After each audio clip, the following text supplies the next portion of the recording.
problems, we're asked to find a slope. We know that slope is rise over run, and our rise is our change in our y, and our run is our change in our x.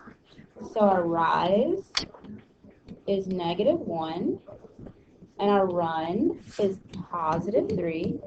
So our slope is -1/3. Now here we have a rise of 1, 2, 3, 4, 5, 6, but a run of 0. Anything divided by 0 is undefined. So we have an undefined slope. Okay, we know that our slope is our rise over our run, and we know that that's our change in y over our change in x. We know that we calculate change using subtraction. So I'm going to label at x and y, x and y. I'm going to do 4 minus -10 over 8 minus 20. Minus a negative is a plus, so that's 14. 8 minus 20 is -12. I can simplify here to 7 over -6, which is the same as -7 over a +6. So either one of those would be acceptable. So we have to take a y minus another y. I could start with this y. So I could do 2 minus -11.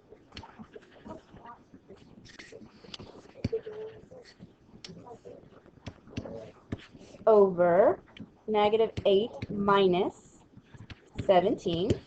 Minus a negative is a plus. So that's 13. -8 minus 17 is -25. I can't simplify that, so it's the same as -13 over a +25.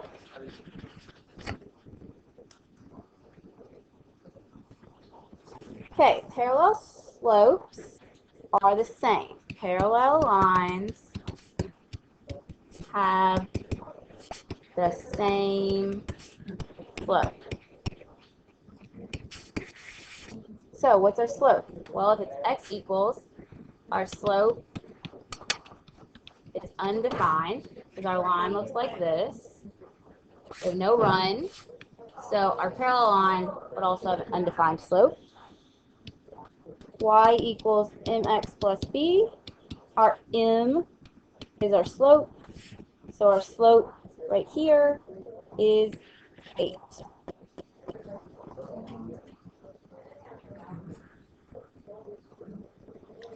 The slope of the line perpendicular.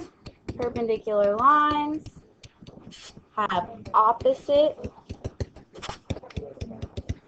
reciprocal slopes. So our slope here, our slope is 5/3. So our perpendicular slope, we have to flip the fraction and change the sign. So -3/5. Right?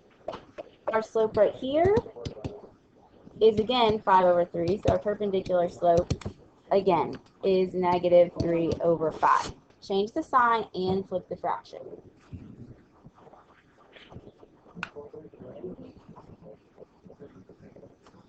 Okay, parallel lines have the same slope, so my slope is -1. I have an x and a y coordinate, so I'm just going to plug into my equation.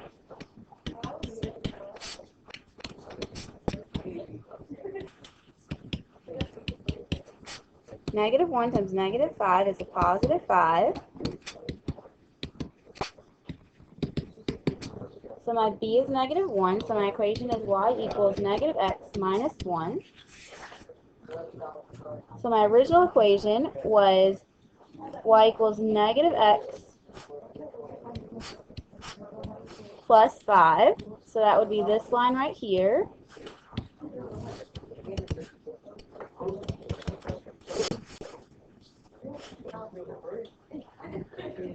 And my secondary equation is right here, y equals -x minus 1.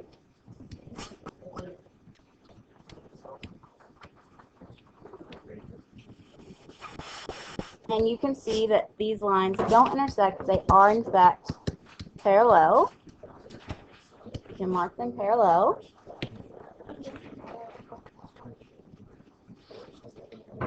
Okay, on problem 11, we have another parallel line. We know that our slope is 1/4. We know that these problems have the same slope. Y equals mx plus b. My y is 3. My slope is 1/4. My x is -4. It's a whole number, so I'm going to put it over 1. 1 times -4 is -4. 4 times 1 is 4.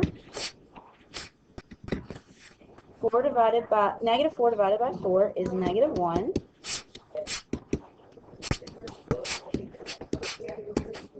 So p is equal to 4. My new equation is y equals 1/4 x plus 4. So my original equation was 1/4 x plus 2.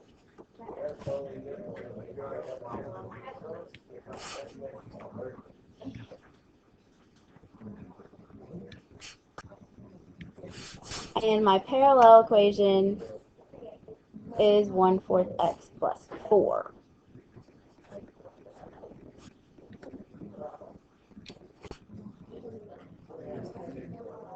Again, we can see pretty easily that these lines are parallel, and we can mark them parallel. Okay, we know that perpendicular lines have opposite reciprocal slopes.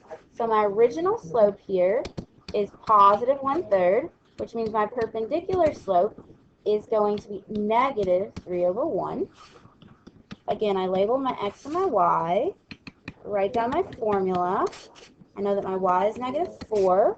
My perpendicular slope, the slope of the new equation, is -3/1. My x is positive 2. It's a whole number, so I'm putting it over. -3 times 2 is -6.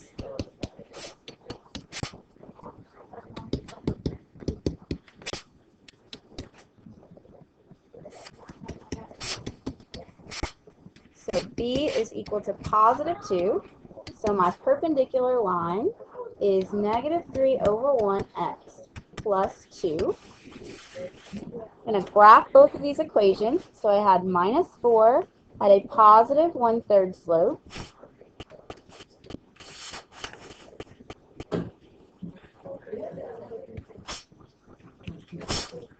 Okay, and then I have a y-intercept of positive 2 and a slope of -3, so down 3, right 1. Down 3, right 1.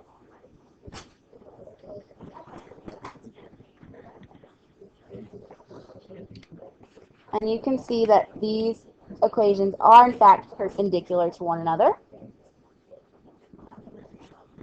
Okay, again, my slope is 2/3, which means my perpendicular slope is going to be -3/2.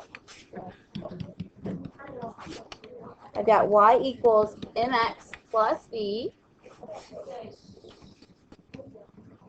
My y is 2. My slope is -3/2 for my perpendicular line. My x is -1. It's a whole number, so I put it over 1. -3 times -1 is a positive 3. 2 times 1 is 2. I need to subtract 3/2 from both sides of my equation.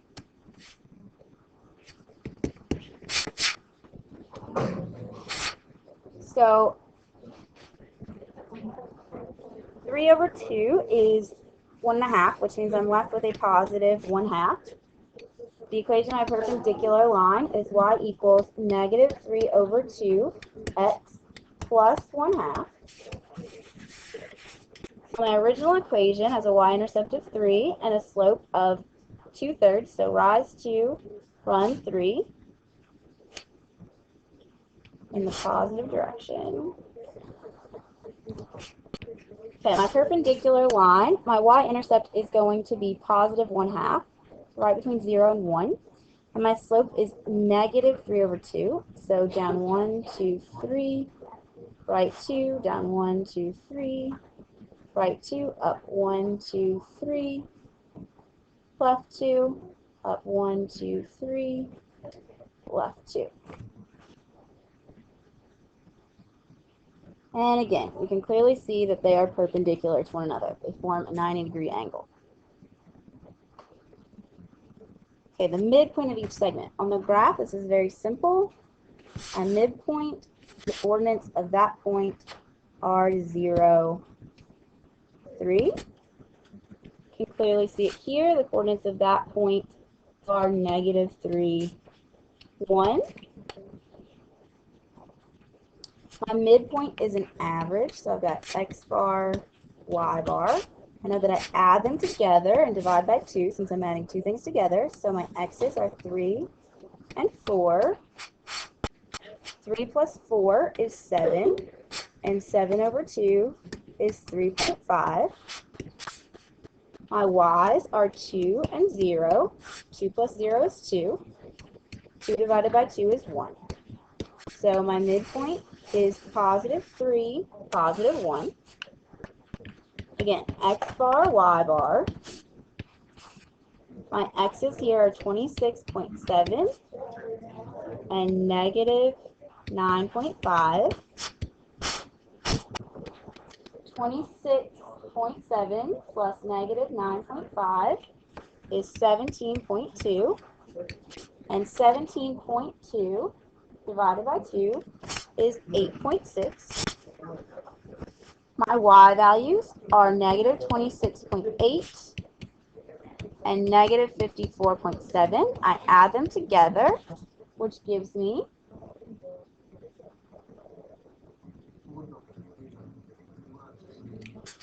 negative 81.5. I'm going to divide that by 2, and I get negative 40.75 as my midpoint, the y value. So my full midpoint is 8, negative 40.75.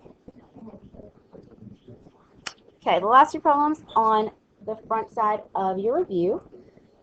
We are trying to find the other endpoint of the line segment with the given endpoint and midpoint.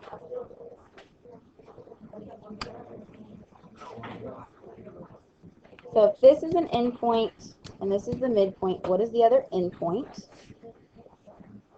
So we had to go left 1, 2, 3, 4, 5, up 1, 2, 3, 4. So I'm going to go left 1, 2, 3, 4, 5, up 1, 2, 3, 4, which would be right here.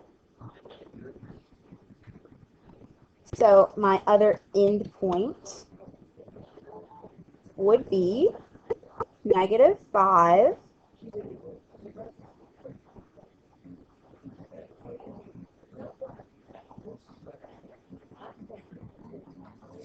no, negative 6, positive 5.